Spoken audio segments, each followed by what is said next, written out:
ওই তুই খান্দস করে তোর কিতা আইছে? বাপি ভাই মারছে। তোরা কিতা লাগি মারছে? আমি বাপি ভাই 10 টাকা আনছি, আর দিছি না করে আমার মারছে। চল দেখতাম তোর বাপি ভাই গুয়া আজকে তোর 10 টাকা লাগি মারছে। চল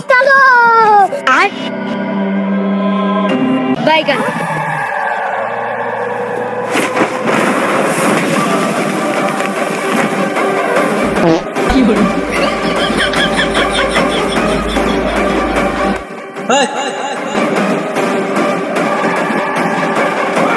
তোরা কিতা লাগে আইছ? না না দাদা, আমরা আইসলাম একটা কাজে, ইগুরে মারেন কিতা লাগিয়া? না না, এগিয়ে কিতা করছে, এ 5 টাকা নিছিল, আজ 1 মাস হয়ে গেছে আমার 5 টাকা দেন না। এ আজকে ডাইরেক্ট না করছে, টাকা দিতে পারতো না, তো আজকে তারে ফালাই রাখি দিছে। তোরা কিতা লাগে আইছ? এটা ম্যাটার আমার দেখো। এই বেটা, ইগুরে 5 টাকা লাগিয়া মাইর লইছে, তোর 10 টাকা লাগিয়া আমরা কিতা করবো? দাদা আমরা তোমরা 10 টাকা দেওয়া চাইছিলাম, আমার ভাইয়ে বলে আপনার টাইম ধরে 10 টাকা নিছিল। ঠিক আছে, যা যা।